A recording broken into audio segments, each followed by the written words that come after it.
Karena rangsangan ketika dia sudah menikah itu bagian daripada pahala. Wah, Kama Sutranya mana? Yang buku Islam. Nah, ini kan gini.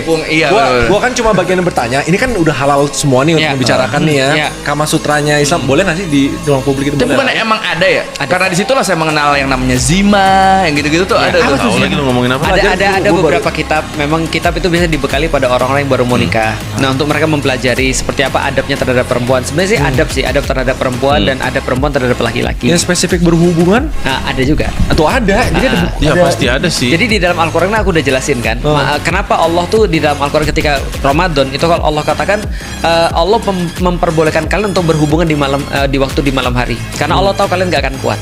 Nah maka Allah mulai ketika berhubungan itu dengan kata-kata fabashiruhunna, maka senangkanlah mereka dan buat mereka merasa senang. Itu foreplay. Jadi Fabashiruhunna itu foreplay. Foreplay. Okay. Dan ini relate-nya kepada apa? Kepada memberikan sensasi. Karena fabashiruhunna ini artinya membuat sensasi yang membuat cewek merasa senang. Kalau dia nggak senang berarti bukan fabashiruhunna. Karena ternyata ada kasus di mana cowok tuh main ini aja fast charging. Wow, fast charging bahasanya.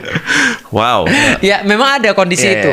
Nah jadi maunya enaknya aja. Padahal sebenarnya perempuan tuh nggak enak kalau kayak gitu. Dan ternyata setelah kita belajar, Koi yang belajar bukan gue yang belajar, dia ahli. Dia diam-diam aja sebenarnya. Tapi bentar, sedetail apa sih itu? Kayak surat-suratnya untuk mengatur bagaimana cara intercourse. Jadi adab-adabnya bahkan megang yang mana duluan tuh diatur. Wow. Itu ada adabnya.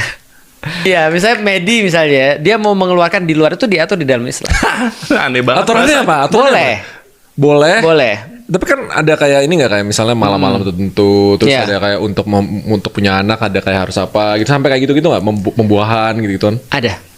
Ya, itu dibahas di kitab. Tapi kitab kan nggak bahas sains kan, karena kitab cuma bahas tentang masalah statistik dan seterusnya kan. Bagian mana misalnya istri yang mohon maaf merangsang dan segala macam itu diatur di dalam Islam. Karena rangsangan ketika dia sudah menikah itu bagian daripada pahala. Oh. Iya.